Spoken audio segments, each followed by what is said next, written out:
Hello viewers, I'm SB and welcome back to Sunless Skies. New day, new recording session, hopefully a little bit more lively than I was at the end of that last one.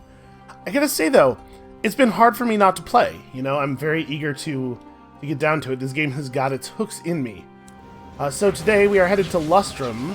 We have some important business at Lustrum. Did we have a prospect? Hold on, did I look at the prospects in the bazaar here?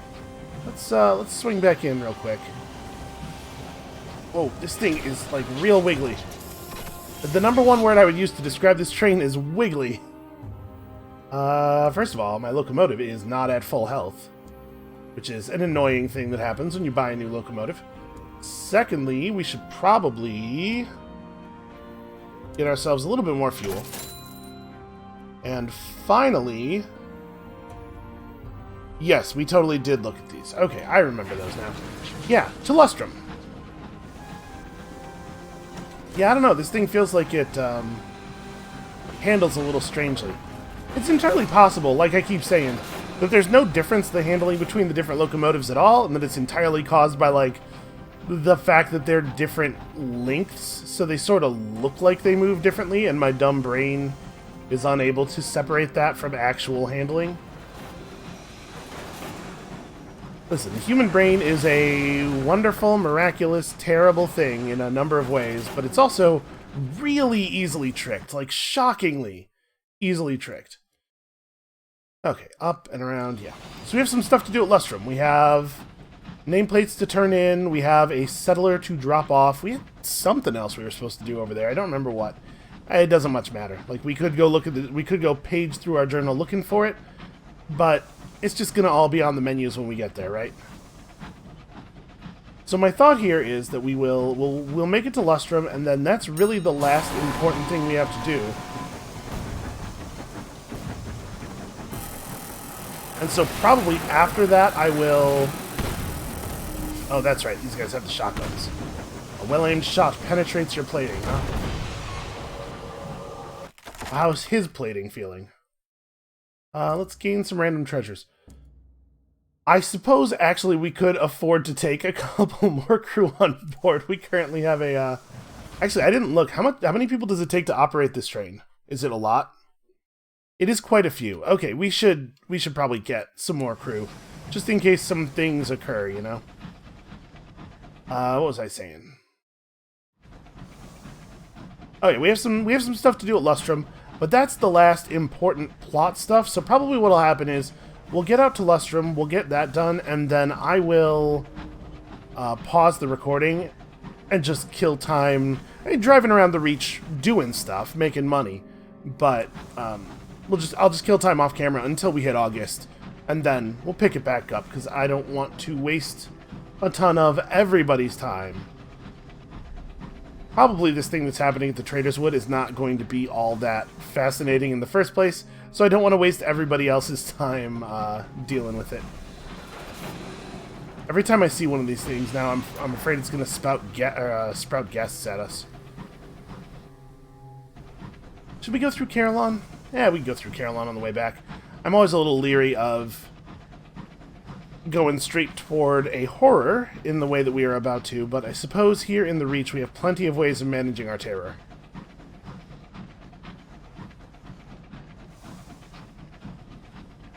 We do have a couple of things that we still could do here in the Reach. Oh, that was a terrible shot. Followed by another terrible shot. There we go. We got there eventually. Probably ought to do anything that might cost us crew at this particular moment. Let's just can the cantankerine meat. I'm sure our crew is used to the taste of it by now. Okay. Alright, you want to do this? I'll do this. Stupid hot engine.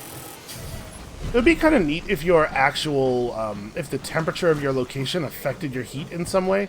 Because, like, there are definitely several areas in the game where the whole thing is, it's really cold here. Can't dodge. Stupid hot. Right, so like when we're in an area like this, it would be cool if we could be a little bit more aggressive with the fire. And it sort of is the whole thing of the game that stuff never gets better or easier. So I guess I could see that being against the design ethos. We are like 739 experience away from a level up. Yeah, still. I don't know exactly how much XP we're going to carry over either.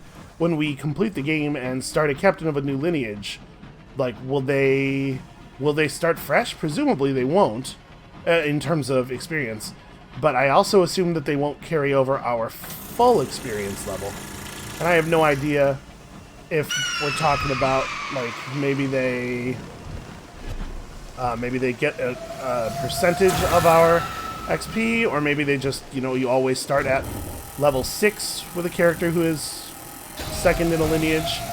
I just drove, like, directly into him. Whatever. It's fine. Like I said, here in the Reach, we can handle some terror. How am I doing such a bad job?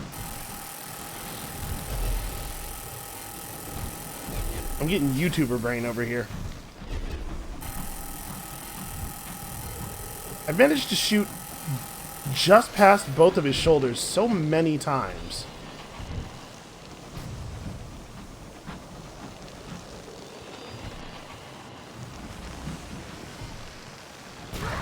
There we go.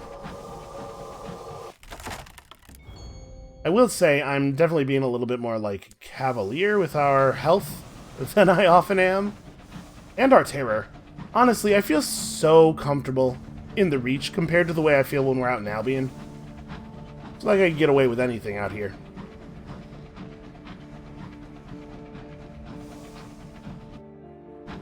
Hey everybody, it's me, your favorite member of Parliament. I've come bearing crates of explosives, as I always do.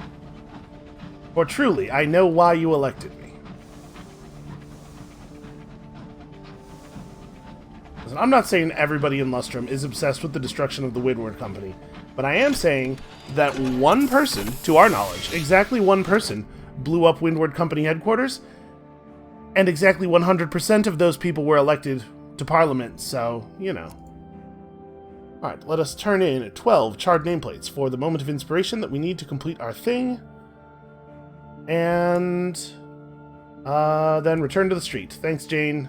It's been a pleasure spending time with you as always. She's crazy, but she's my kind of crazy. Ah, right. The passenger for the New Street line, in addition to the settler. Well, let's drop off that settler.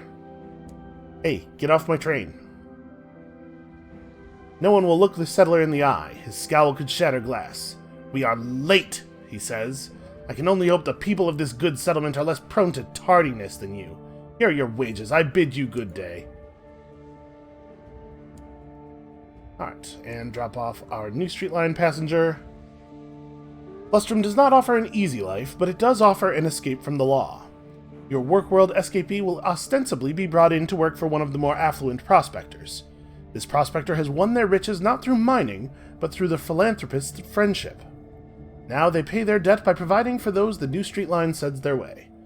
Okay, 3 work worlders saved. And, we tried to reform the actual work world. Probably that helped somebody. Well, we know it helped the revolutionary, at least. Okay, do we have anything else to do here, really? We could join in the celebration. Let's recruit some new crew. I'm thinking we need more bodies on board this ship. And we'll just, we'll fix our terror by heading through Carillon, right? May as well. But like this right here... Sure, give me all of that nectar. I will find a use for all of it. But this right here is maybe where, well, we're so very close to a level up. Here, let's swing around through Carillon. Probably find something else to fight. Try to get this last level up on camera, and then maybe I'll cut and pick it back up in, say, 2 months or so when we hit August. I don't really know what of value there is for me to do around here. I guess we could...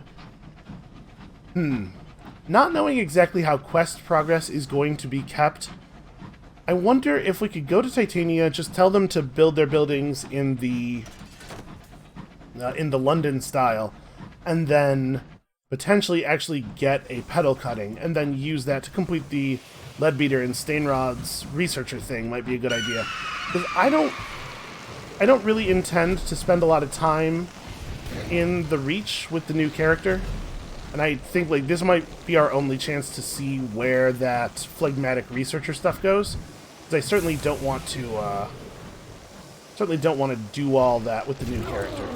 Imagine we're going to be wanting to avoid a lot of repeat text reading. Man, I am just doing a horrible job of fighting these things right now.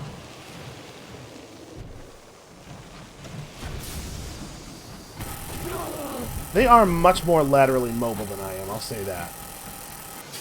We are at 41 of our 105 hull. 21's not even a number that I would always have considered dangerous. I'm not too broken up about that. Alright, I am tired of this. You. Die. Jesus. Okay, well we earned our new, we've earned our new, what do you call it, facet. So what is still available? We have so many of the facets chosen already. We actually almost hit level cap. I don't know, man. Secret Symposium, a Thief Oath. Oh, this is the affiliation villainy thing. The bell tolls. You have foreseen your own death. That's possible. That's possible. That's actually kind of fitting for the character. I don't know if these stats matter at all at this point, but perhaps our character foresaw their own death in the cold skies. One of a number of things that we learned that is maybe beyond our capacity for dealing with the things that we have learned. And that's why we stopped flying. We saw a death in the cold skies, and we have decided that we are going to sort of put our thumb in its eye and just stop going out into the cold skies. As good a reason for retiring as I think I can invent for this poor benighted chap. When you think of it, like, we've been overall pretty successful. And it's pretty tempting, especially in a video gamey place, to think, I was mechanically successful, so that was good. Everything went well, because I won. But actually, this dude has had a really rough go of it. A lot of bad things have happened. Some of them sort of incomprehensibly bad. Yes, absolutely strip this thing for repairs. Oh good, more enemies. Well, at least it's just a Reach Marauder. Yeah, I can kill a Reach Marauder. Wait a minute. I have always assumed that this was... Huh. Let's explore the captain's cabin, get ourselves a little bit of gossip, I guess. I've always assumed that this was one big solid mass. Is that not the case? Candlewind. I mean, I'm kind of curious. Maybe I shouldn't. Alright, we're going. Does this cut just straight through? Yeah, wow, I didn't realize this passage was here. You know, we weren't always super thorough with our explorations. Holy shit, what is that? A Curator! That is the loudest thing I've ever heard. Okay, then we left. Then we just ran away through the Candlewind. I shot it a bunch. It's probably mad. Nope, we're leaving. If I wasn't at 35 hull, I can't go this way. Okay, the Candlewind's too strong.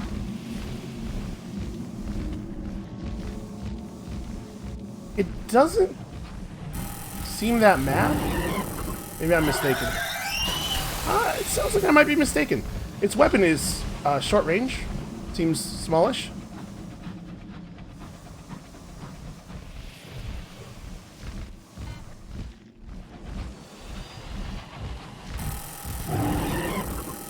I can't tell if it thinks I should die or not, which is kind of a weird place to be in. That just killed something. That's interesting. Maybe the Curator's good. Maybe I should not be shooting at it. It seems to just be running. Oh, no. Here we go. Here's the part where it gets mad. And then it gets hard to shoot.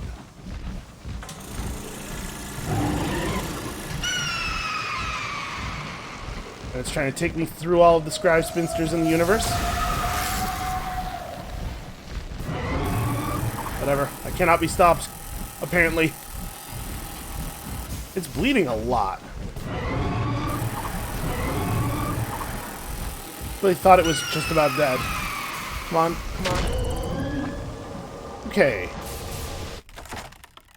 A curator defeated. Its wings are perforated and torn. Its head lolls like a broken toy. It is still. We could take a trophy. You have vanquished a monster of the wilderness. Take proof. We do have 60 terror, so substantially reducing our terror does seem like an okay idea. But also, like, what kind of treasures might it have? The curator's wings have curled in death, swaddling its body. The lumps suggest concealed items, but you'll need to unfurl the wings to investigate.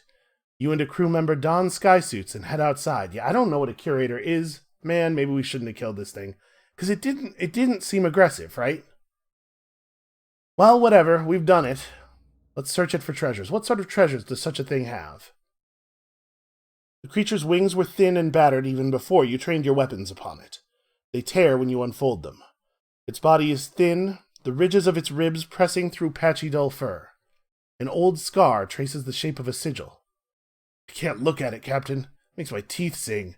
An engineer winces and turns away. The curator carries items using a tight net harness. There's a fleshy, leathery quality to the fine cords. Yeah, let's examine its collection. The cords of the net are stained a dark rust brown. They part reluctantly under your knife, creaking as you saw at them. There is a stone the size of your fist in the shape of a tear. An Enfield revolver, engraved with faded initials. A tube, long as your arm and thick as your thigh, hollow and smelling of sulfur. A flower with pollen acidic enough to blister steel. A rope. Huh. That's weird. Okay, we're leaving now. Just gonna real quickly here break around this bit of ruin and try to escape these scribe spinsters. And we're gonna head back past Lustrum. I'm very curious what that spinster killed over there, because there was a bit of loot floating in the sky, and if we didn't have 15 hull, I would probably go over there and find out. But that was a weird thing that just occurred. We're going to have to stop at Carillon and deal with our terror situation a little bit, probably. I think we're actually headed back to Lustrum right now, though, to refill on fuel and supplies. It's a shame there's nowhere out here in the sky to repair a locomotive that you have damaged in some profoundly irresponsible way.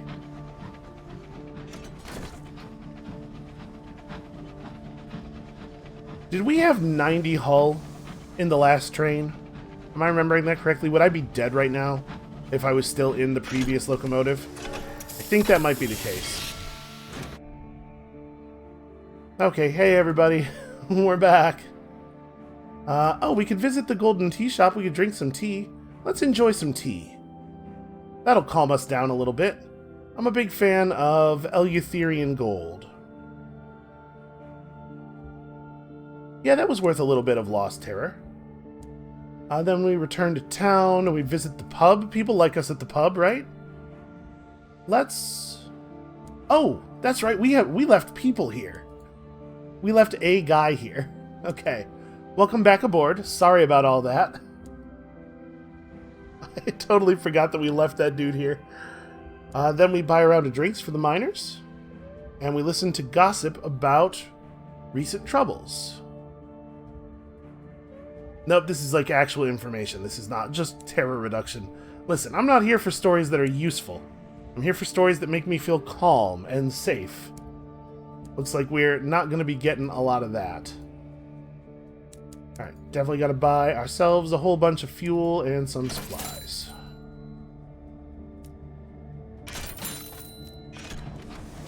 $35 hull capacity, or cargo capacity. That's a wonderful thing. Let's hope that we don't see any more enemies on the way to Carillon, and then from Carillon on the way back home, because I'm really not in fighting shape here. Although there was a time when this much hull was like half of our total. And we could probably take a bunch of... well, a bunch. We could probably take several Reach Marauders if we could fight them one by one. Oh, a new mining thing. Grab that. Oh! A Bulkhead tankery. That's actually pretty dangerous. Fortunately, it seems like he's Stuck on the other side of the rock now? Please tell me that you are just a normal tackety who has no interest in me. Wasted time. Should we just throw out the barrel? Yeah, just toss the barrel full.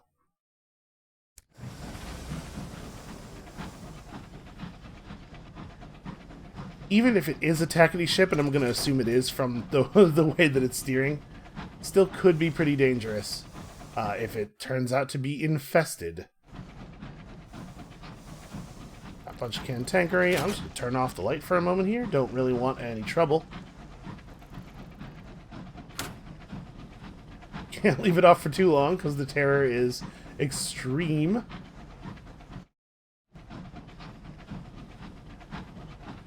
Yeah, that was pretty wild. Don't just go into the wind is a thing that I honestly should have known by now. Turns out I'm a little bit of a slow learner sometimes. I appreciate... I'm just going to assume here that none of you said anything about Endless Legend. And I appreciate the way that none of you said anything about Endless Legend.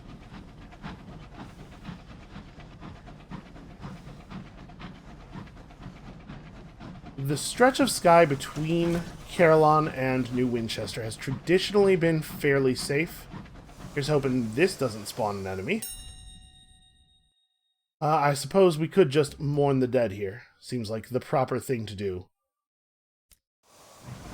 Does not seem like our terror actually fell very much, if at all. Oh, structural damage. You emerged from a recent battle with what initially appeared to be superficial damage, but now your chief engineer tells you it conceals a deeper structural issue. Unless it is fixed, the integrity of your hull is at risk. Well, then we'd best fix it. Send the crew outside to patch it up. 60% chance of success. Go outside and do it myself. The fact is... Why is this a Veils check, anyway? The fact is, it's pretty important it gets done correctly. I trust you guys. You can do this. The usual procedure. Skysuits, lifelines, and toolboxes. Your engineers returned several hours later, crusted with frost and starry-eyed from their time outside. Their repairs were a success.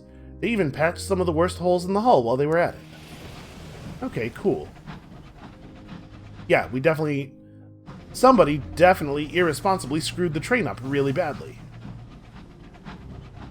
But even with all of that extra aside and nonsense, it's still only June 15th. So... Maybe here at Carillon is where I will pause the recording, and then I'll just go handle business for a month and a half, and I swear to you, I will not get the train blown up in the meantime. And we'll just rejoin you at the beginning of August. We'll see you then. Well, as you can probably see from the date in the corner, we didn't quite make it to August, but I returned to New Winchester, and look at this. Things have changed. The Windward Company have made recent gains against the Tacketies, enough to re-establish their presence in the town. They have reoccupied Company House, given it a fresh coat of paint, and hoisted a defiant London flag.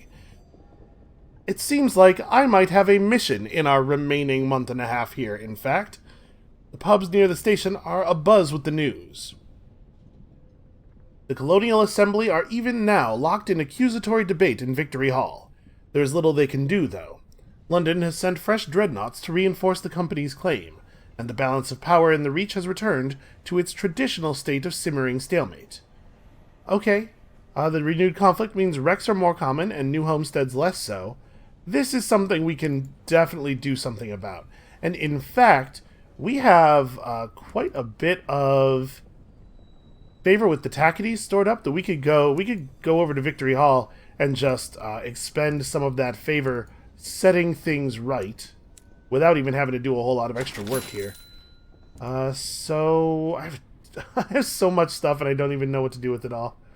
You know what? We don't need the money. For right now, I'm just banking everything. And we'll figure this all out later. Are there new things at the bazaar? No, there are not new things at the bazaar. I do not want to take these things. New prospects available in 13 days.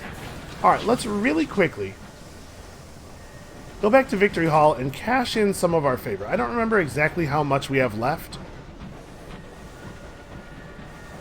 But we could definitely shift the balance of power in the Reach pretty hard. Back to the way it's supposed to be, with the Dreadnoughts only over by Port Prosper for me to hunt. Certainly don't want to be running into them all over the place. Alright, visit Victory Hall. Let us go ahead and trade some favor to re-affect the balance of power in the Reach. Turns out we have exactly enough to do this 3 times. So, the fortunes of the stovepipes are at 34, the fortunes of the tackities are at 73. Of course, our reputation is what it is. Let's just push this a little bit. Us continuing to collect port reports shifts the fortunes of the tackities up by itself, and then, you know, we'll use the favor that we gain to do this. I will do some work here. I will undo the damage that the stovepipes have done.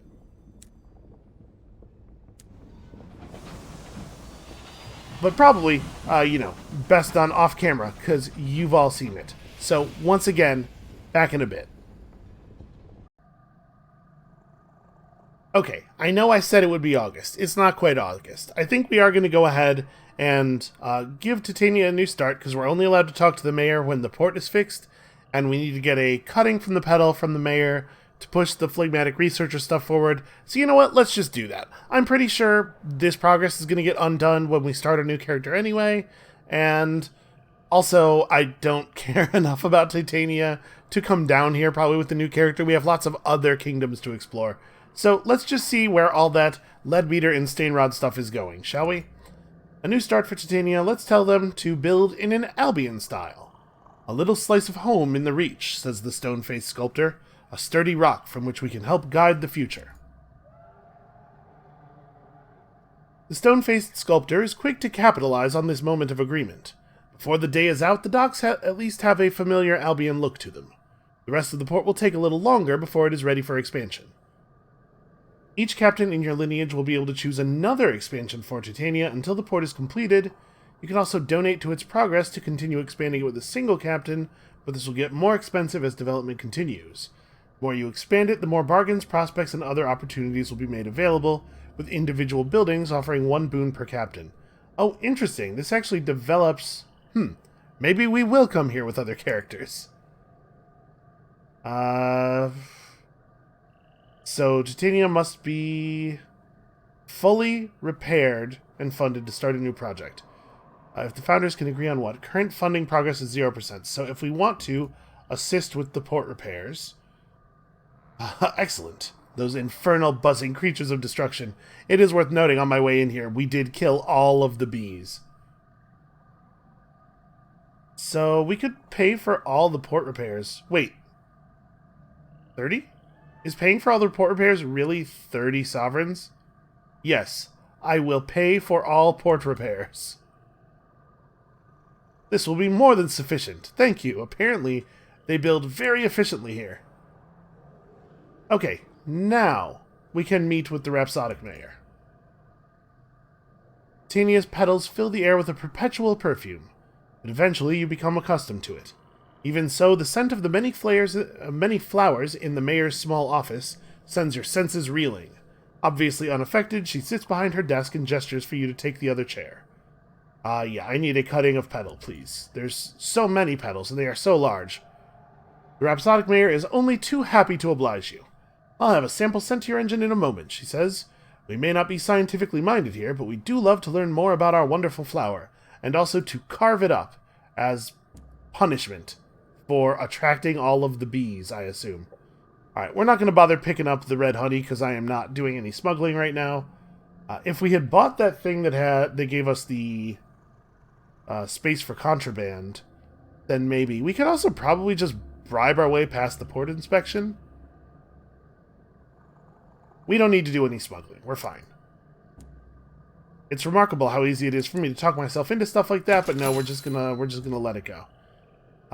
We don't really need more stuff, but why not? Okay.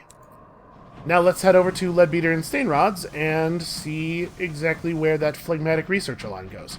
There's a chance, a non-zero chance, that we turn these things in and dude is just going to be like, okay, now I have a third set of things I'd like you to get. In which case, we probably will not do that, because that is not probably going to end up being worth our time. But you know what? Maybe more stuff than I'm expecting will actually get preserved. Just thinking the way that Titania thing just went down.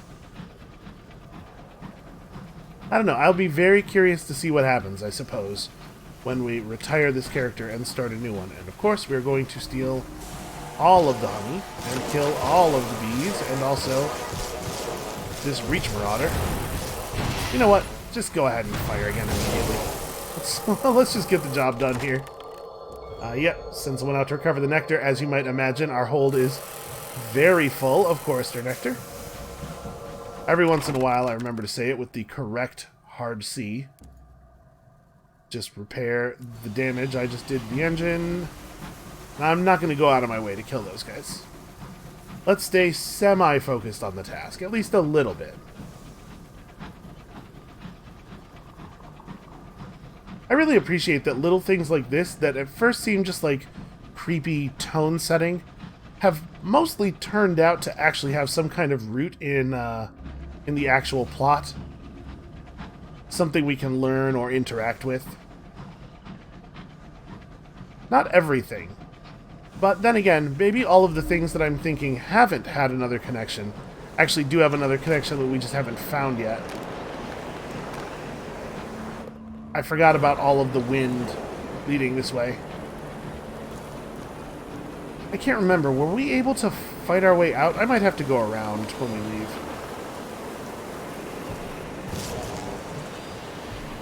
Were there always this many bees here? First you conquer nature, then you preserve it. A trifle arrogant, no? I mean, I get what you're saying, but it does keep working in our defense. Well, for a certain definition of working, I guess. Even more honey. So we now have 9 additional nectar. I guess there's a bunch of flowers here. It makes sense for there to be choristers.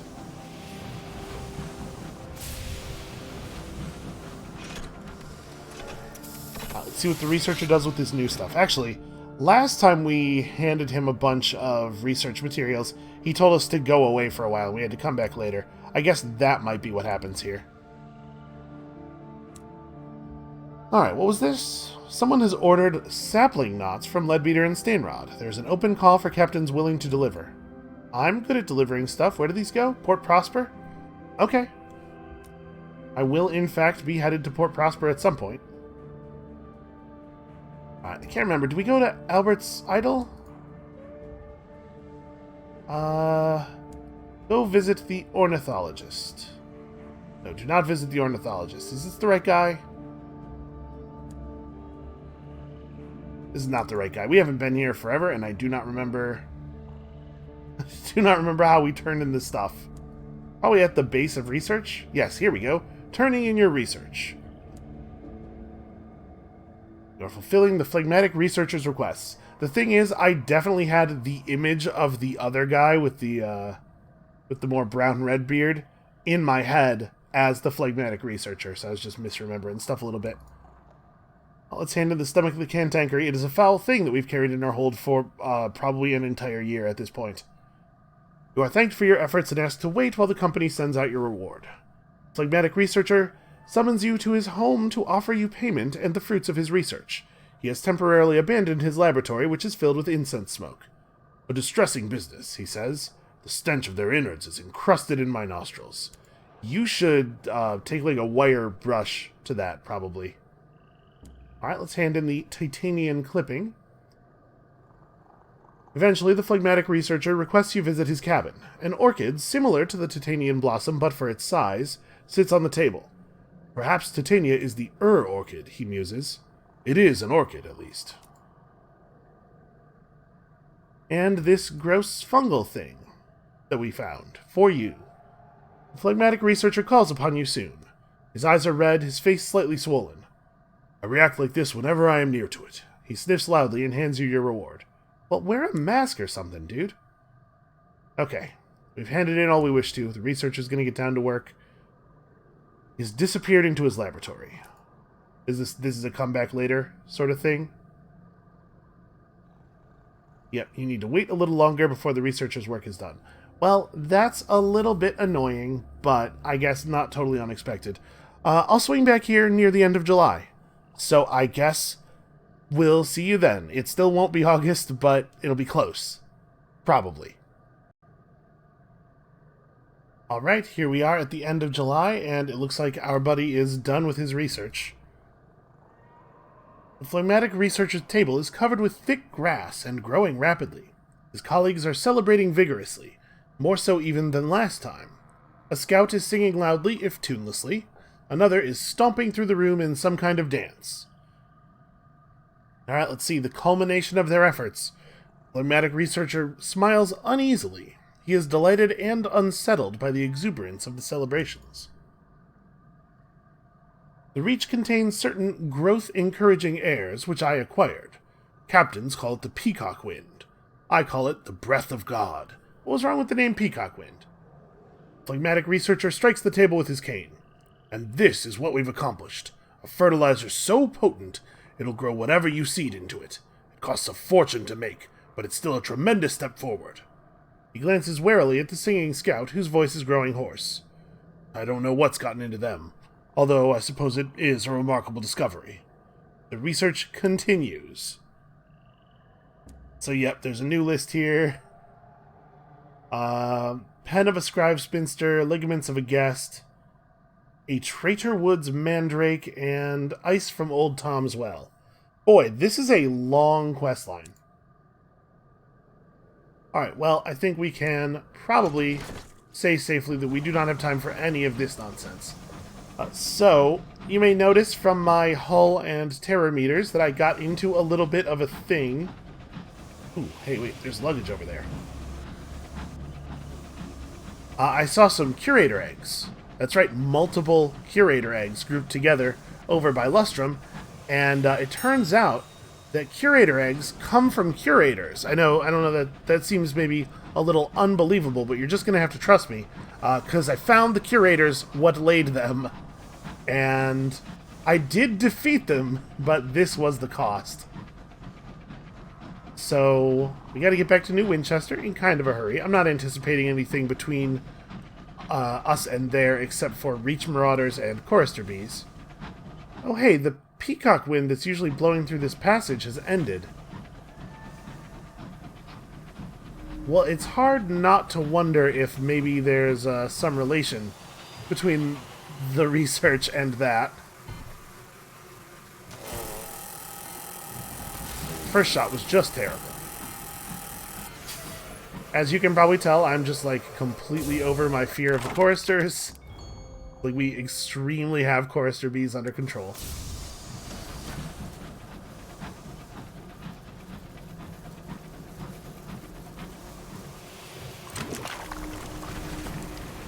I mean, we may as well keep getting rich, right? Yes, we are definitely stripping this locomotive for repairs. We're now at 41 hull. Wow, that was weird. The bees just attacked the empty locomotive. I guess maybe they can't tell the difference?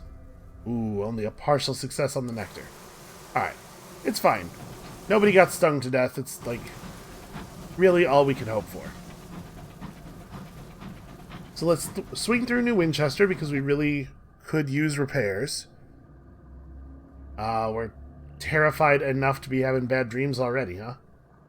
Well, let us seek company. We keep getting better and better at finding comfort in the presence of other humans. Kind of strange. I feel like experience usually makes you worse at that. So it's sort of like a pop cultural depiction. The tortured veteran and stuff. So yeah, we get back to New Winchester, then we head down to the Regent's Grave, and I definitely want to go repair before we do that, because there's probably going to be a whole bunch of Scribe Spinsters down there, and who knows what else. Although, at this point, with the classicist theoretically in charge of things, maybe she's managed to calm it down a little bit? Although I guess it's not really her in charge, right? It's something else that borrowed her body. Yeah, maybe I don't have any reason to believe that things are going to be any more calm. You know, I'm still not 100% clear what we lent her body to them to do. Probably this is a thing we knew and I just don't remember, because at this point it was so many hours ago. Yeah, I don't remember at all what our actual aim with that plan was. Oh, by the way, I did drive the Windward Company back out of New Winchester all the way back to Port Prosper. I believe they're very close to having actually 0 fortunes now. I don't know why they thought they'd be able to make progress back in here. Perhaps they assumed I'd moved on to Albion full-time. Alright, fully repair my hull, please. And then also, we could bring ours to the circus. We're probably not going back to the circus.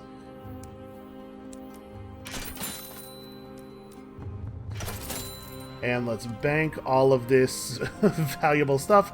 You can tell I've done pretty well for us. Should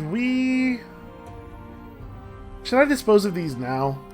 I'm a little worried that if we keep them in our bank, they might hatch, which would be a horrible thing for us, and also a horrible thing to do to the bank.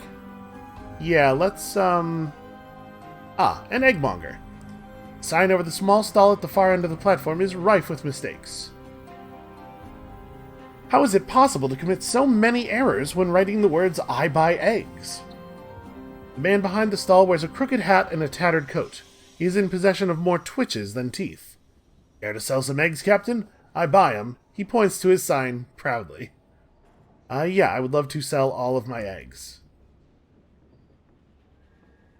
Place your eggs on the counter, only for the man to knock one of them off with his elbow. He catches it as it falls, demonstrating luck, not coordination. He then searches around under the stall, with the egg tucked precariously under his arm. Eventually, he gives up looking for a container to stow it in, and just places the eggs on the floor behind him. He will no doubt trip over one and shatter the lot. He digs in his pockets, pulling out handfuls of coins and depositing them on the counter. When he has finished, he gives you a nervous smile. The transaction is apparently concluded. Who exactly are the people who are buying these eggs, and what are they doing with them? And also, how many handfuls of coins do you reckon 600 sovereigns was? It's probably, like, quite a few. Alright, time to go to the Trader's Wood. I imagine by the time we get down there, it will be August. And this is the conclusion to the last order of business that we have before writing the final canto. I'll miss this character a little bit, but I definitely think he's been through enough stuff that he deserves to retire. We've come very close to death on a number of occasions. We have seen and had communicated to us some things that are very screwed up and also incomprehensible. Some things that I had to assume were very screwed up because I couldn't tell whether or not they were. I like to think that vision of a death in the sky maybe came from the Scorn Fluke. Gave us a vision as a way of thanking us or maybe threatening us. Really kind of impossible to tell, and that uncertainty is just one more reason that we need to get the hell out of the sky and just keep our feet on land for a while.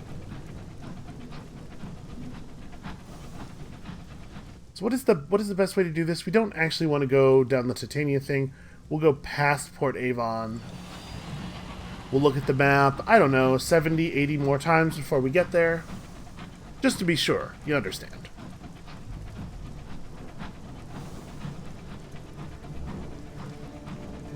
And if we get there early, I will absolutely just fly around outside. We are not showing up early. I was told to come back in a year and a day. I am worried there will be consequences for not doing exactly that. This homestead is plated in a patchwork of corrugated iron. As you land, the barrel of a rifle pokes out from a boarded window and fires, kicking up a spray of grass at your feet. Well, that's unfriendly. How dare you? Do you know who I am? Your rounds ring off the house's iron skin and find the gaps between its makeshift plates. Eventually, someone waves a white bedsheet from the window and throws out a satchel that clinks with jewelry and silver. Wow, 81 sovereigns, not bad. Don't shoot at strangers. Frankly, you deserve a lot worse than what you got there. Uh-oh, the burrower. Boy, it does seem like this has been happening more and more often, doesn't it? I had it happen twice during the period there where I was not recording. I suspect that the wise thing to do here is just to drive hard through the fog. We're pretty good at steering, between the lot of us. Alright, once again, we survive the burrower's wrath. Who does she think she is?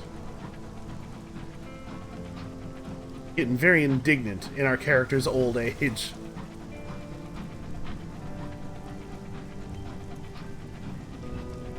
Okay, this is the right entrance, right? And then there's no reason to look at the map anymore, because there's no way you can go off course from here. All you have to do is just follow the walls. We actually do have the stats to use the Rastronaut now, by the way, since we took that last facet. But I didn't bother to pull it out of the bank, because it seemed like clicking, which is work, sort of. I don't think we really need it. I couldn't justify all the effort. Our next character will probably not be able to use the Rastronaut right away. I think, like, with the idea of it being a person who read the Song of the Sky and who was overcome with inspiration from doing so, it makes sense that they would also be very into mirrors. So we will try to get mirrors up with them. Hopefully we'll be able to use the Rastronaut before too long. Oh, Breach Marauder. It's like the worst possible way to meet one from directly in front of it. Steer around, steer around. There we go. Yep, I did just bump into the wall. Okay, well, let's probably just strip him for hull. Make up for the embarrassing... Nope, never mind. Well, we will make up for the embarrassing thing that happened there with the hull of the next guy we run into. Oh, now you mention it. Hey, Captain, did you know there are marauders in these woods? I guess let's just mourn the dead. We probably will end up having a little bit more terror than I'm comfortable with here. Alright, this is the entrance? Is indeed. This is... Right, yes. The Regent's Grave is over here.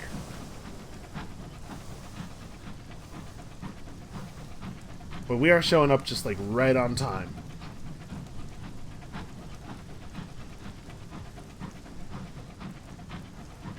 You know, I can't remember.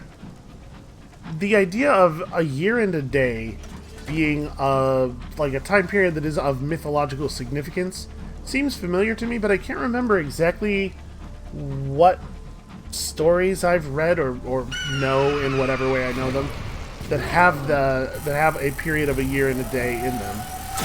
That's not ideal. Stupid scribe spinsters being good at dodging.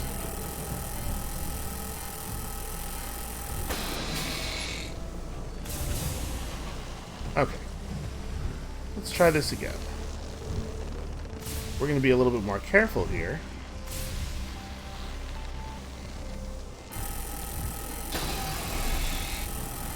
And even when I fire the thing like once every 5 seconds, I still overheat dramatically.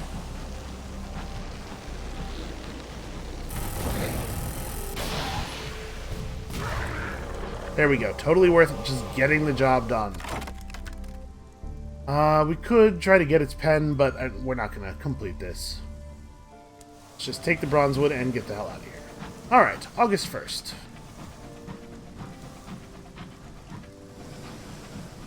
You know what? If we see another one of those things in here, maybe we just won't fight it, because I'm apparently doing a terrible job of it today. Most direct route is between the big rocks, and that has the added benefit of providing us with the maximum amount of cover against any other enemies who might be waiting around. Ooh, free bronzewood.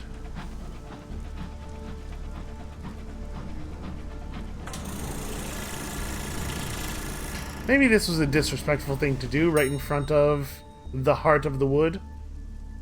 Grave is quiet now. Leave the grave, go away, far away. Wait, really? Hold on a moment. The journal. Were we supposed to go here? Maybe I've gone to the wrong place. Maybe I was supposed to go back to the other camp.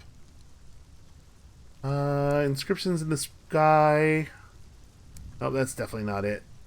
Which one of these many, many quests was it? Long passage. I would expect it to be a little bit further up here. Okay, here we go.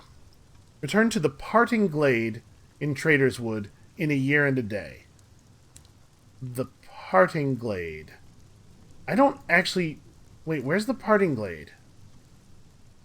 Is that in Somerset Camp? I thought for sure we were supposed to come back here. Alright, well... I guess let's go back to Somerset Camp. I saw a lootable on the map, so that's why we're headed this way. Hey look, even more bronzewood.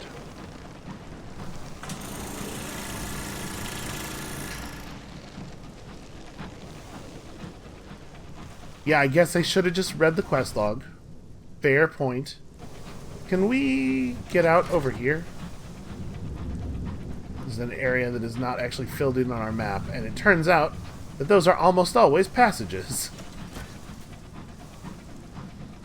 Okay, little peacock wind would actually be very helpful right about now. So ensure we get away from that, Oh, this is a candle wind. It's a little bit different, I think. Maybe. I actually was not trying to shoot the bees there. I was trying to shoot the ship. Stop. Do not do this. Okay, they're all caught up in the wind. I think I'm inclined to just let them be caught up in the wind. Let's grab the nectar and get out of here. Or maybe it's not going to be quite that simple.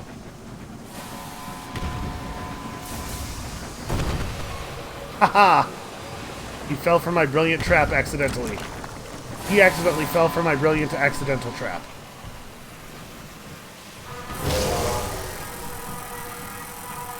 Come on, come on, come on, cool down.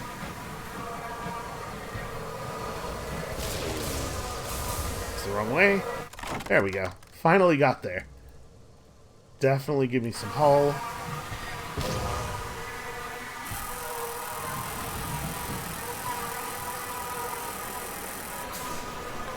It feels like it takes about a year for the heat to wear off.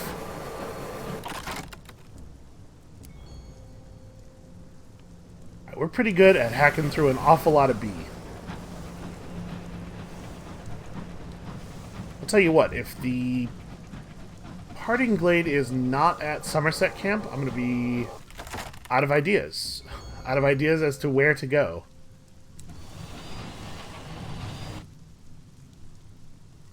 Okay, so past the Regent's Tears, which at least will lower our terror a little bit. The Regent's Tears, a crewman cries. The rest of the crew crowd to the windows, eager for a glance. Yeah, is it cool? Okay. Yeah, that's actually lovely. I don't remember this being here at all. When we flew through this area last time, I think I remember us being extremely harried. It's had a lot on our minds. Yeah, this is kind of beautiful. I don't know where all this water's coming from.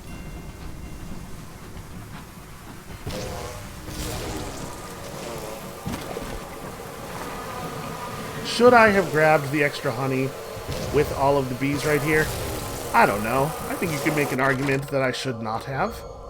I think that would have been reasonable.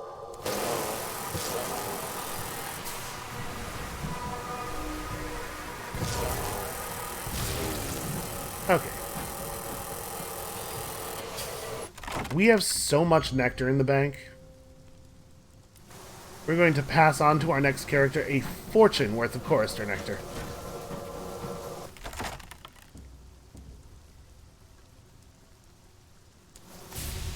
Also, just a fortune. Like, we haven't actually made that much money. We've had a junior signaler freaking out here. Discovered in the hold amidst a pile of dissected books. She is cutting out words and grouping them in clusters to represent a new system of linguistic categorization. Narrative is preposterous and occlusive, she informs you. Meaning is the only sensible foundation for classification. You examine her arrangements. The words light and law sit side by side. Nearby, conjunction, philosophy, and faction huddle together. Huh. That's interesting. I think we could afford an additional ration of brandy for the crew. Everybody, just get drunk until you forget how words work. Don't worry about it. The rats and I will pilot the train for a little while.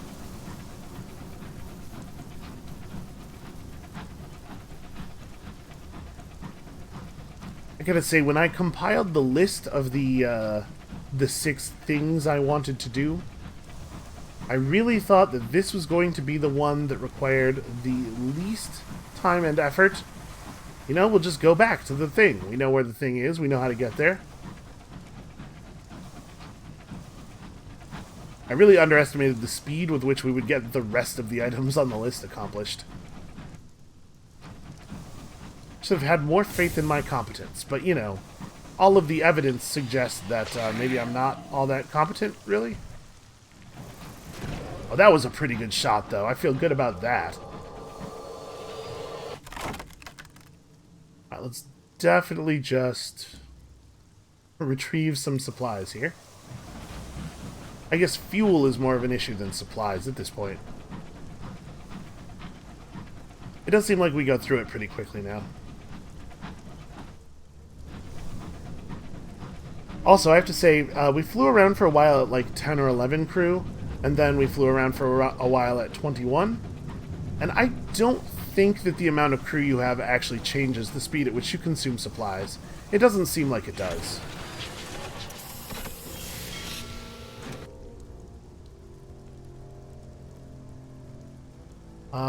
The parting glade. Here we go. Return to the vituperative classicist.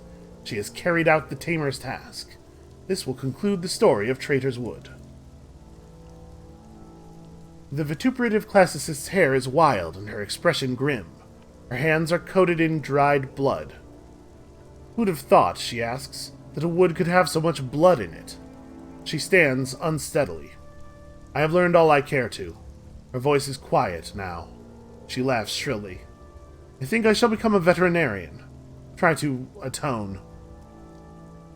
A figure emerges from the wood. The feckless theologian. He runs to the classicist. You leave them alone.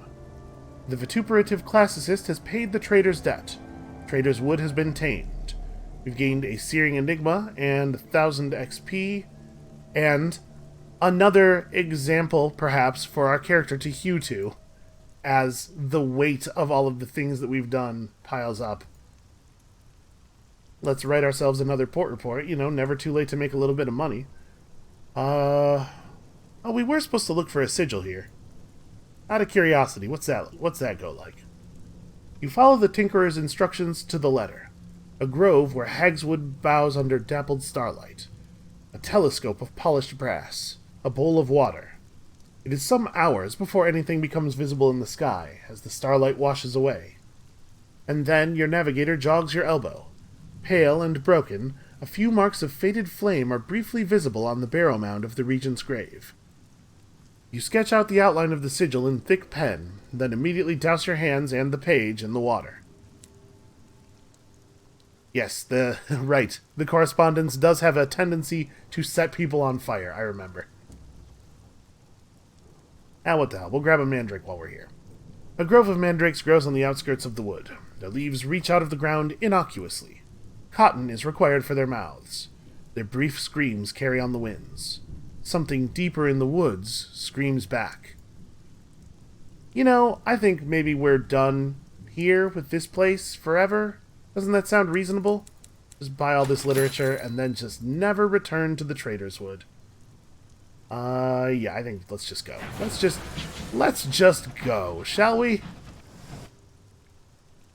So we'll head back through Port Avon, and then altogether, the various parts of this episode are starting to add up, huh? I'm wondering if maybe we want to save the actual writing of the final canto for the next episode. Because we still have to travel to New Winchester, then through the thing, and then all the way to London. I think we'll go to New Winchester, and then we'll stop there for today. And next time, tomorrow, we will wrap up SB2's story and begin the new character.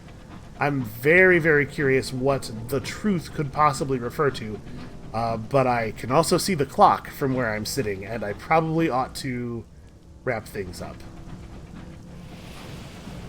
I'll tell you what, if I had infinite time, I would probably just shoot straight through that other character's whole story right here in this one sitting.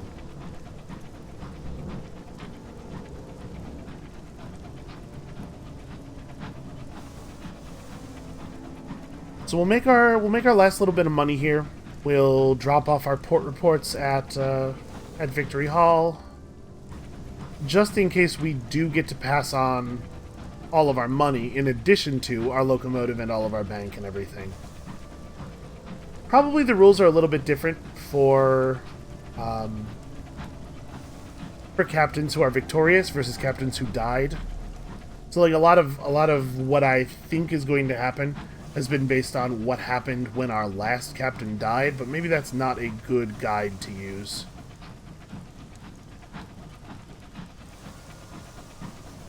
And then actually, we probably want to dump a bunch of terror while we're here. Not a great idea to go to Albion with terror because it gets pretty ugly over there sometimes. Alright, I think this is a good time for some cheap repairs at the engine yard. And then let us write that report and go read some light fiction. How much welcome do I have? Doesn't actually say when you mouse over it. Oh, what am I doing getting sky stories?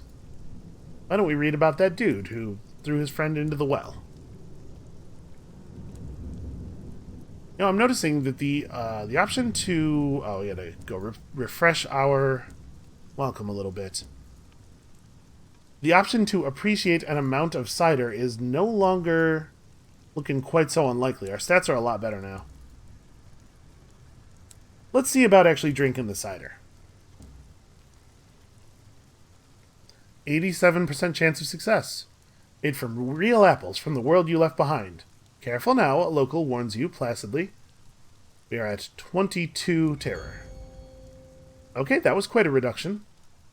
The taste is so sweet, so appley, so heart-twangingly, breath-catchingly nostalgic that it would be easy to miss the kick. What a dangerous little beverage. You drink judiciously and only allow yourself one more mug. Every sip reminds you of a world that is lost, somewhere at the far end of the universe. Wow, that was cheap. Yeah, I'll drink some more cider. It seems like a pretty fast way to lose terror, although you don't get the benefit of getting Tales of Terror along with it. And those actually turned out to be pretty important. This Port Avon turned out to be pretty important to our sort of overall thing.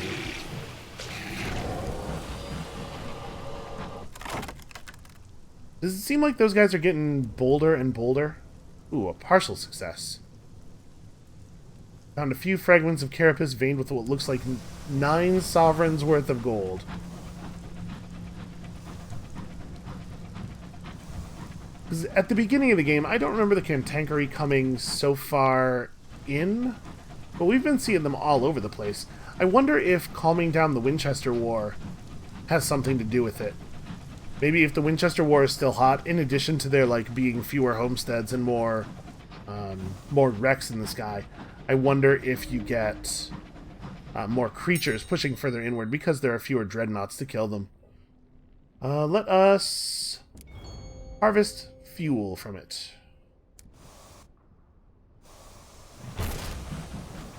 And then, of course, immediately damage my train again. You know, I got everything from it that I wanted. Why can't it just disappear? As soon as I'm done with a thing, it may as well not exist anymore. Okay, great. Tackety threatening to smash into us. One last time for old time's sake, I guess. We are just about to be done with the Reach. Yeah, man, the suspense is going to kill me a little bit.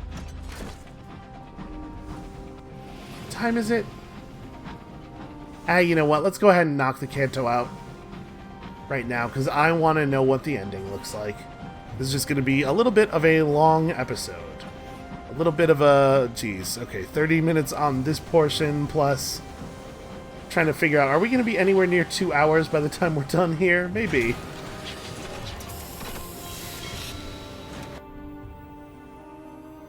Alright, let's repair the 1 point of hull that I lost us.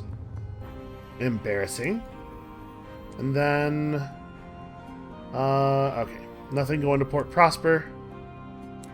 Buy ourselves a whole bunch of fuel and stuff. And bank all of this. Look at all this stuff that our new captain's going to inherit. Yeah, okay, I think we're done here.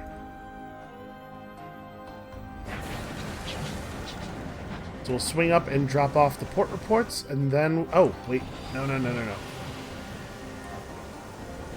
We have to grab 2 barrels of ours out of the bank. That's right. Or I guess we could just use a permit. Actually, I know our bank transfers. I'm not sure about our possessions. You know what? Let's go ahead and use a permit. Because I think our permits... It's possible our permits won't transfer. Some of the stuff in your possessions is definitely, like, unique to your character. Like, our cryptic benefactor would not necessarily pass on their favor to someone in our ideological lineage. But, in theory, we should be able to pass on, like, physical objects like otherworldly artifacts and stuff. I don't know. I don't know how it'll work. Visit Victory Hall, drop off our 4 reports. Okay. And now for this character's final time. We make the trip out to the thing. You know, the thing. That one thing that we do. Transport relay.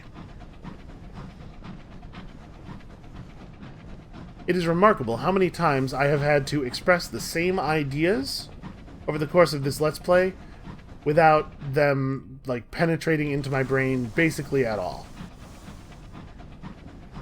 It's almost like a superpower. But, you know, one of those crappy ones. The kind of superpower most people would have.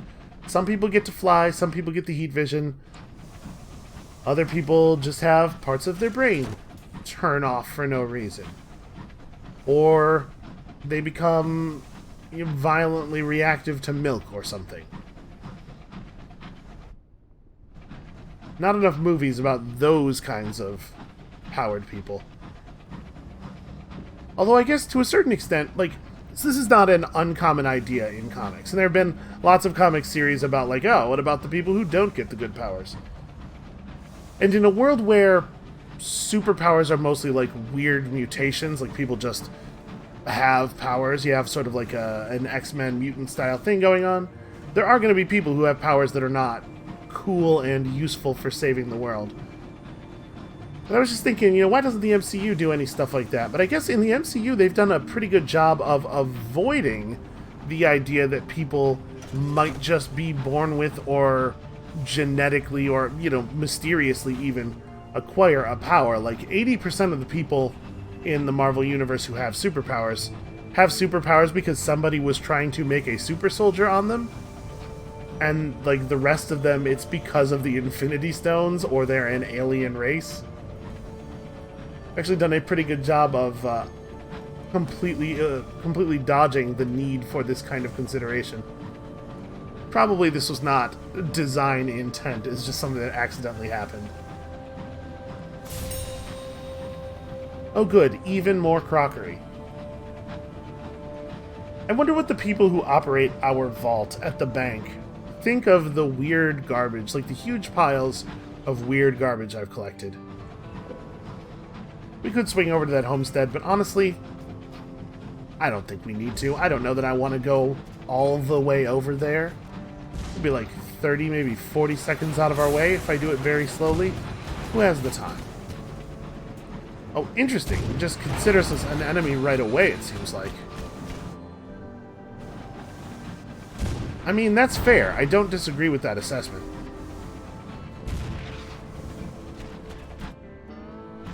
kind of remarkable that it didn't happen sooner. Let's see if this guy aggro's on us. We certainly could take him, but I'd rather not have to. Yeah. Hostile immediately. I wonder why that didn't happen last time we drove them out. I think I'm just going to ignore him. Did we have something we were supposed to do in Port Prosper?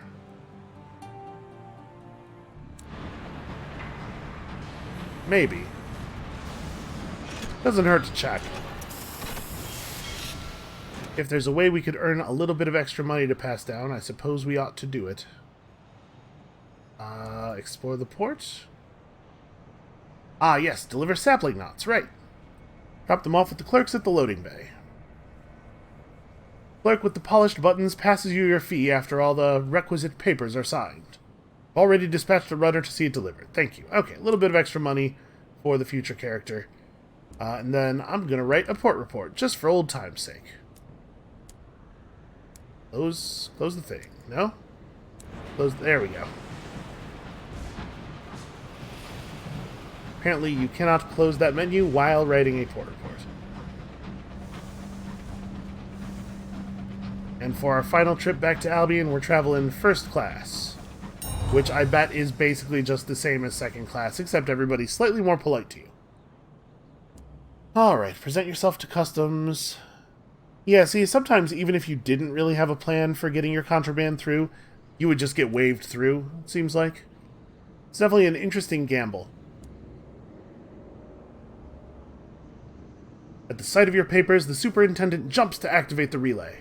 Its hour looms rumble, spinning the pocket of new time in which your locomotive will make its journey.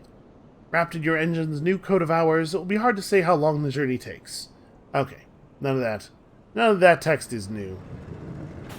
It's just that top part about people being respectful and doing the thing they're supposed to do for us. It's a nice change of pace. One could get used to it.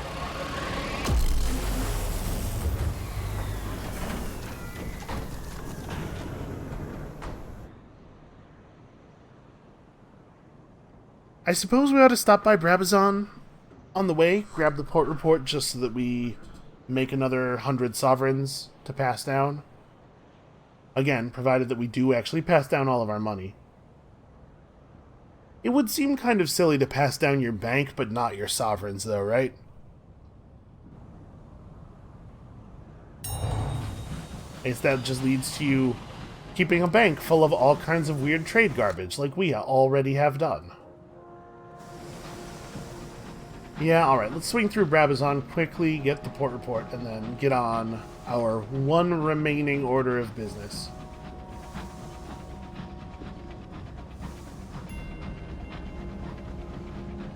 Okay, just holding my breath there.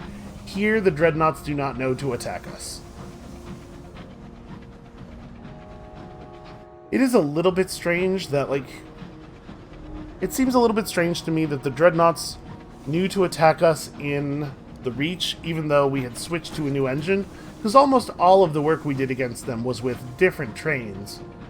I guess I must have the name of the train emblazoned on the side somewhere, probably? Probably laws that you have to do that. Alright, we're going to try one more time to help a released work worlder with their paperwork. Oh my god. Will miracles never cease?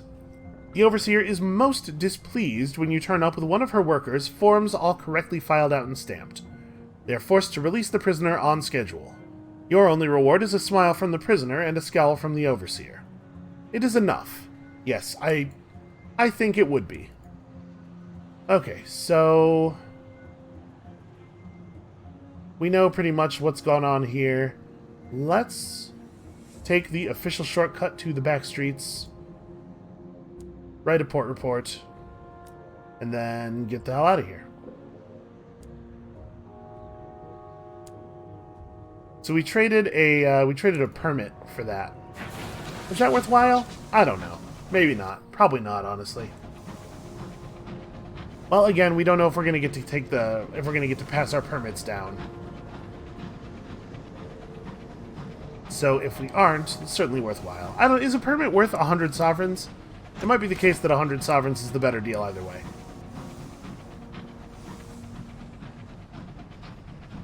And probably, like, the permits have done some useful things for us here in Albion. But we're not necessarily intending to spend a ton of time in Albion with the next character.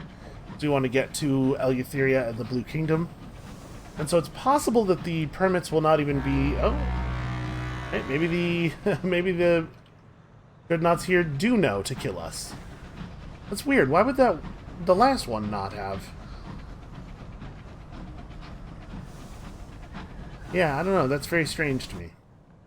But what I was going to say is, it's possible that this is the area where generally permits are useful, and that in Eleutheria and the Blue Kingdom, that we wouldn't have anything to do with them anyway. So it may not matter if they get passed down.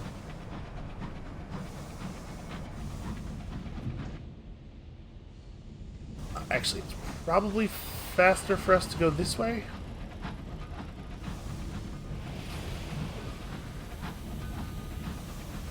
I do feel like I've been basically holding W for, at this point, a couple of hours.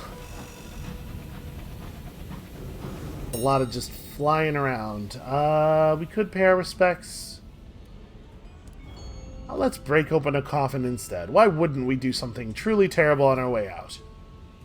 Okay, that guy had 93 sovereigns in his coffin. Well, that's just selfish is what that is. Hoarding money, keeping it out of the economy. What kind of monster would you have to be?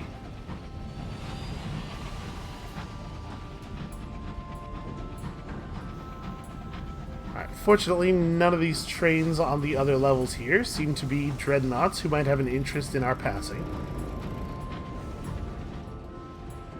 And yep, I'm going to look at the map every 3 seconds until we finally make it to the dock. Listen, it's confusing. Sometimes you gotta go left around a building, sometimes you gotta go right. Oh, that's actually really bad. Okay, just fly fast. Just fly fast. Oh. Well, at least this is our stop. Yeah, man, I guess we stepped over the line one too many times, huh? Good thing we're never going to set foot on this train again. Should I repair it? I probably don't need to repair it. Alright. Final canto of the Song of the Sky. Let us complete our ambition. You go for a walk. I didn't turn in the port reports. Darn it. Oh well. Whatever. You go for a walk. You rub your hands and stamp through puddles and breathe deeply of the fume-heavy London air. Even now, you can't help but feel there was so much left out. You'll never cram it all into the 7th canto. Indeed, it would be disastrous to try. You're in mourning, for the song itself, and for the impossible, unattainable version of the song that will haunt you until you die, and for the story upon which the song is based, and which too now approaches its end. You will retire. What can you do upon completing your masterpiece, except retire? So we lost all these things, not that it matters much because of the retiring. You return to your office and write. It's as easy as breathing. The Song of the Sky was a tangled beast at times, but you always knew how it would end, and for once it doesn't surprise you. You get there in no time at all. The 7th canto is complete, and you have a final decision to make. Are you going to encourage other would-be explorers to follow in your footsteps? It's a greedy sky, greedy for young blood and young hopes, but it can give so much in return, if you're lucky. Or warn the reader to choose another path. So, an encouragement for the reader to follow in our footsteps is definitely more in line with the idea that somebody read the canto and was motivated by it to take up sky captaining on their own. But with the mindset that we've sort of constructed for our character causing retirement, perhaps warning the reader to choose another path makes more sense, and the person who was inspired and ignores the warning is just, they're just that obstinate.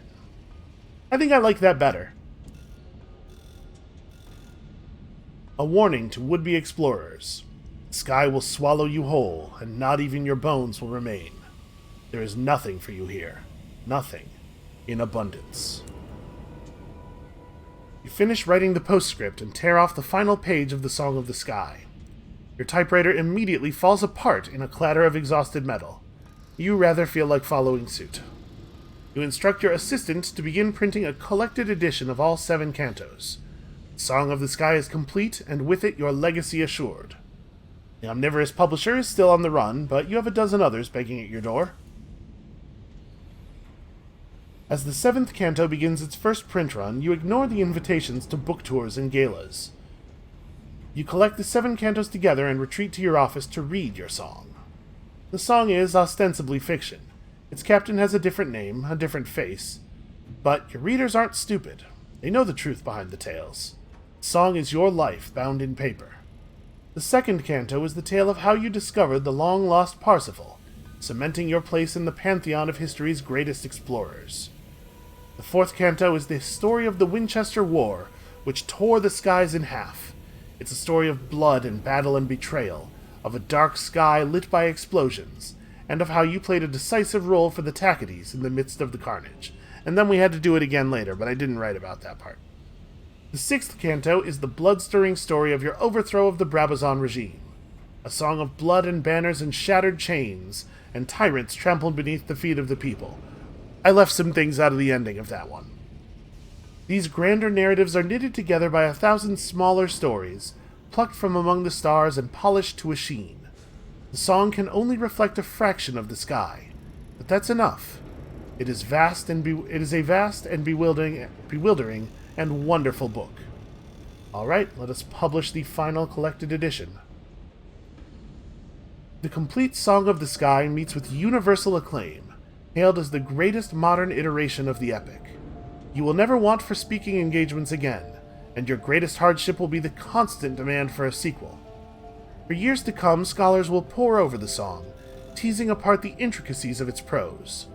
They will debate its accuracy, its message, but not its merits. Its merits are without question. Most of all, they will debate its ending, the captain's graceful retirement, described in such simple last lines. Why retire and return home after such a long and illustrious career? Was it a happy ending? Melancholy? Bittersweet? Only the author knows. Your song is sung, your story over, your name written across the skies. This captain's career is complete. Is it ever? So we've got an heirloom, the Song of the Sky. Let us claim our legacy. Do you donate the ostentatious to your chosen successor? You hope they can handle it. Your fellow academics will ensure the next captain of your lineage receives the benefit of some of the discoveries you made. Okay, so we're getting a little bit of story about everything that passes down. Your Bohemian friends are eager to meet your successor. They have gifts.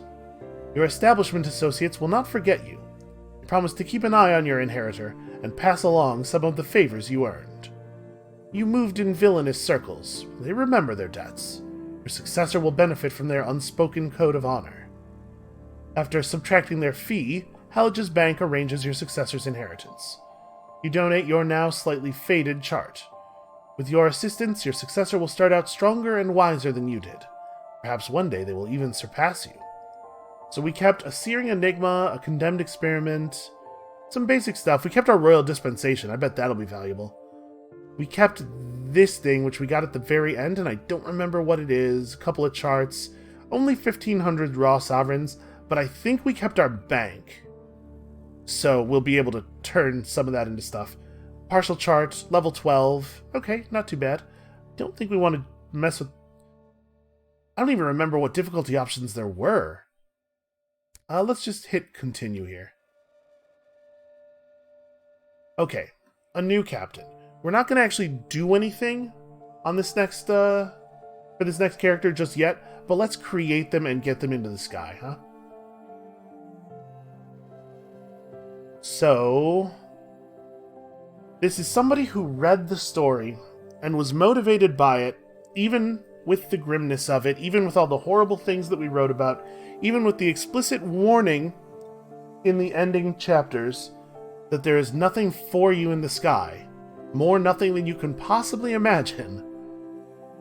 They were driven. They're driven by it. What kind of person is that?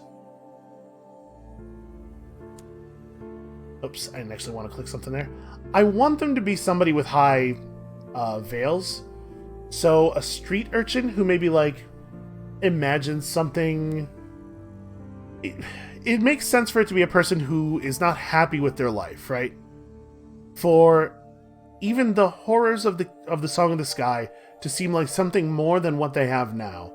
Maybe a street urchin makes sense. No parents, no laws, no masters, but also no roof over your head, no money, and often no dinner. Freedom comes at a price. That's not bad. What's the other Veils option? The other Veils option is a revolutionary. The world is broken, one way for the rich, another for the poor. A person from a revolutionary background might find the things that we wrote about to be pretty compelling, or a person with a revolutionary mind, anyway, might find the things we wrote about to be compelling. The Winchester War and the Brabazon thing. The fictional version of the Brabazon thing. You know what? A revolutionary sort of makes sense, I think. Our last character was a revolutionary sort of by circumstance. For this person, it's more of like a driving force. You were a revolutionary. The law offered you no protection. The engines of the state were set against that which you knew to be just. What sort of revolutionary? With your art, with your mind, or with your feet and fists? Lies are the tools of tyrants. You publish research to expose those lies and illuminate injustice. Maybe. I do want our character to be sort of a Mirrors and Veils character. But also, maybe a little bit fightier. Our last character knew some fighty people, sort of inherited some taste for violence, but maybe for this character it's more part of their elementary makeup. We can just raise our mirrors in other ways. I kind of like this idea. Alright, what does winning mean to you? The Martyr King's Cup. There are legends of a chalice that grants eternal life. Such an idea is impossible to ignore. Your predecessor spoke occasionally of the Chamberlain's Journal and the Martyr King's Cup. Ever since you heard those stories, your dreams have been bathed in moonlight. Wow, I wonder how many ambitions there are that you can unlock through play. This ambition can be failed. If you fail, you will be able to choose another ambition to pursue. The future captain may succeed. Oh, that's interesting. Do we maybe want to take the Martyr King's Cup now, and if we fail it, just end up in the truth? If you fail, you'll be able to choose another ambition. Yeah, I'm actually, really curious about this. Our character background doesn't mesh as well with a search for a Martyr King's Cup. Maybe we go back to the urchin thing? Let's go back to the urchin thing. Yeah, that's really interesting. Okay. You raced barefoot across the chimneyed rooftops, you stole wigs, wallets, and purses. You made offerings to forgotten gods. The urchins of old London organize into gangs. Okay, well, the Knotted Sock is maybe not the most powerful name for a gang. A close-knit band that occupied a haunted rookery in the worst part of the city. The Fisher Kings. Every Fisher King bears an old wound. Every Fisher King talks to the wind. Every Fisher King knows things they should not know. That's interesting. Or the Regiment, the most militaristic of the gangs, in their blue jackets and bright buttons. You attained the rank of corporal. Okay, so if this is a person who's motivated by the search for a legendary treasure, more of a treasure huntery type, but not after the treasure, to put it in a museum, not after the treasure for the wealth of it, after the treasure because it would give them something that nobody can take away. What sort of person is that? I think the Fisher Kings might be the most sensible background for that person. Okay, this is a little bit different than what I thought we were going to be doing. Random avatar. Let's randomize it a couple of times. That's interesting. Term of address. This is not a person who has an official title that they've earned, probably. Nurse, comrade, brother. What do they call each other in the Kingfishers? Maybe brother and sister. Yeah, sister... what's a good name? What's a good feminine name? I don't... Not had a lot of feminine pets or anything. That's my my go-to is usually names of pets that I've had. Sister... Random name. Sister random name. Sister Patel. Don't change my term of address. Yeah, I'm down with Sister Patel. I think that works. Okay, we ended up in a slightly different place than I thought we were going to. But I guess that's part of the magic of the game, isn't it? So 25-17, yeah, this is where I want to be. I wonder how you fail the ambition. So, level 12. Let's pick some facets. Your inspiration. You are never without your copy of the Song of the Sky. Some call it the Skyfarer's Bible. The pages of your own copy are well thumbed, and its spine is comfortably cracked. Why are you never without it? I think it gives us purpose, yeah? This allows us to reduce our nightmares. But no, I think this is where we're at. Reading about your predecessor's triumphs and tribulations, you are confident in one truth, that you could do better. Yeah, maybe this character views our old character, the Archivist's retirement, as like a failure. He was so close and he knew so many things. Why would he just give up? Because she fundamentally refuses to accept the horrors that he laid out. Or maybe he couldn't write about them in a way that really communicated what they were to him. Or maybe he chose not to write about them in a way that communicated what they were to him because doing so was too upsetting. I like that. Gives us purpose. We're inspired by the old character's work, but we also have a little bit of disdain for him, because how could he just give up? Why would he do that? We seek him out, and we demand to know why, and he sees in her something, I don't know, a fire, a look that he recognizes from the mirror in his younger days, and says, you know what, kid? Okay, fine. Here's all the stuff I accumulated. You go do it if you think it's such a good idea. Steam and soot. Let's see, what else? An unlikely haul. What is this? A week before your 13th birthday, when you would be driven from the urchin gang, you took part in a daring heist which scored you an unusual haul. Silent as cats, you burgled one of the grand, gloomy mansions of old London. In a hidden attic, accessed by a stair concealed in the back of a rosewood wardrobe, you made your discovery of a forbidden laboratory or a trove of disgraceful secrets. Ooh, I like that. I love blackmail for this character. His lordship wouldn't want the contents of these letters to be revealed. In return for them, he'll pull some strings. Once. So I think probably this character is going to end up being really low on hearts. Will be like veils, then mirrors, then iron. Or maybe mirrors, then veils, then iron. But definitely mirrors and veils first. Okay, what's next? This character may well have also spent a spell in prison. Because we're certainly not 13 anymore, right? And with a largely criminal skill set, we would have gotten involved in some things. The dark was thick as tar, its cells were small as pantries. How did you spend your days there? You ruled your corridor like a robber king. Even the guards knew better than to push you. Your punishments were less than you deserved. Yeah, toughen up a little bit. Oh, what else? What else? A metamorphosis. You could no longer be the person who you were told to be. I don't think that is very fitting.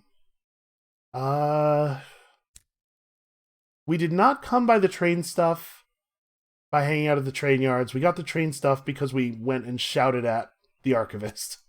So maybe not very experienced with trains. Our predecessor was disgraced. An earlier captain in your lineage is the subject of ridicule and rebuke, or at least was in his younger days. Tarred with your predecessor's brush, many doors were closed to you. Where did you turn to find acceptance? Does that make sense? I mean, we could sort of hand-wave some of this text. I kind of like the idea of us carrying a little bit of the stain that the archivist carried, because, like, the Song of the Sky is apparently a legendary work, but he was not respected by everybody in life. Certainly not throughout his whole life. Where did you turn to find acceptance? Probably to villains, yeah? Since you were already condemned, you decided you might as well do something unquestionably worth condemning. And honestly, probably didn't take too much to push us in that direction anyway. Get a little bit of association built up here. A thief oath. Ah, we already have affiliation villainy at 2 or higher. Let's maybe leave that. You know, our character might reasonably have been part of the Winchester War, huh? Maybe we played a much smaller part than the Archivist did, but we were somewhat inspired. Maybe that's what led us to care about the Song of the Sky in the first place before we read it. We fought in the greatest battle of the Winchester War. We definitely were not on the side of the stovepipes, I'll tell you that. Okay, let's see. Call of the Sea? The mist sea surrounding Whirlberry contains many secrets. Oh, this is the thing we unlocked by doing that cult storyline. One has touched you, or someone near to you who passed it on. There is a slight plasticity to your flesh, enough to make subtle changes to your appearance with the aid of a mirror and some patience. There are dreams, too, of unearthly choirs and a purple-black sky propped with pillars of lightning. What do you do when the dreams come?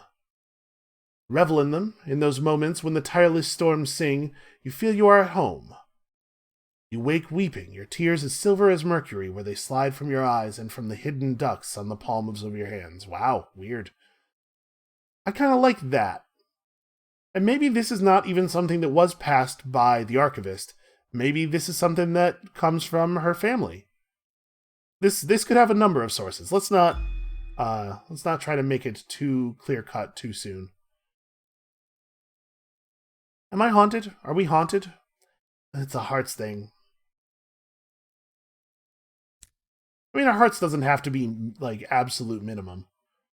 Scarred. You came close that day to death. It left its mark. Oh, I'm sure. I'm sure we've had that experience. There is a bullet scar beside your heart. You have learned since to be more judicious in your choice of friends. Yeah, I think this is a thing that could have existed in our character's background.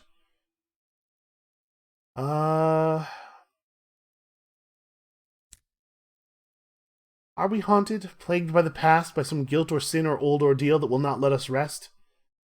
Maybe there's some kind of, like, particular instigating incident that led us to give up a life of petty crime and to look for something more to be, which led us in the direction of the hunt that we now find ourselves on. A ghostly presence. I think we're doing pretty well on veils, and we need to push mirrors a little bit more. I think I like taking a bit of mirrors here. A chill on the window, a breeze when the window is closed, a pressure on the edge of the bed as if someone was sat there as you slept. You are not alone. And I like that there are similarities between this character and the Archivist, which, could lead her to identify more with his writing, potentially.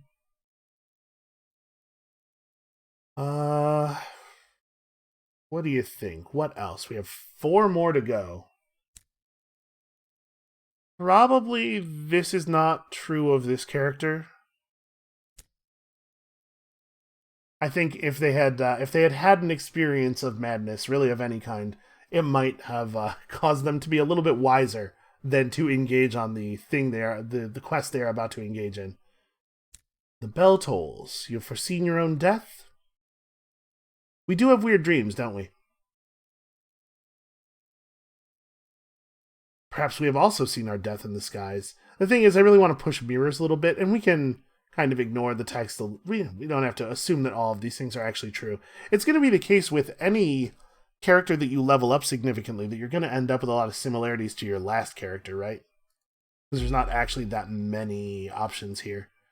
So we're sort of trying to sculpt narrative and mechanics at the same time. We're going to have to let some of it hang a little bit loosely. A Promise of Days. So what? It's been 10 years, right? Since Fallen London was lifted in the sky. Isn't that what it said a couple screens ago? I suppose we'd be old enough to have been... Yeah, we would be old enough to have been... old enough to go out and try to become a settler when when London moved up into the sky. Yeah, and then we settled in New Winchester. There's a version of this story that makes sense. You took the offered time and fled, leaving your crimes and past behind. While London grew, you explored the wide sky, untroubled by laws or horizons. Yeah, so maybe this is after our sort of instigating event, the instigating event we imagine. I like where our stats are ending up. This feels like the way I wanted this character to be. All right, let's push a little bit more. So we tried to be a settler. But predators, marauders, monsters, the merciless tides of the Winchester War, we fought as long as we could. It's tough to hold on to things, you know? We gave it an honest go. I tried not to be the thing my past made me, but it turns out, being the other thing, also not easy. Spent much of your youth in the hard end of London, where the gas lamps are scarce, the prospects bleak, and the people as flinty as the cobbles. How did you like it there? I think probably we did okay there. Smog painted your lungs black, your knuckles were scarred, but it was honest. There were diamonds in the dirt. Honest is not really our deal. It's kind of interesting to say, but it was honest, and then here's 5 points of veils. Yeah, I think we fit in okay in the Kingfishers until we couldn't be a Kingfisher no more. Okay, we've got a character here. An approach from a gloomy middleman here in London. Oh, we're immediately being asked to smuggle some stuff. I will not wish you a good day. You're a person of intelligence. Yeah, this is very familiar. Okay, so here we are at St. Dominic Station, and I think that is where we're going to end this very long episode. You know, I couldn't put up with the suspense of not knowing how it ended. Hopefully that was the same for some of you. Otherwise, I don't know how you managed to suffer through this long. So that's going to be it for us for today. Thank you all so much for watching. Come back next time to see the beginning of the Sisters' journey, and we'll see you then.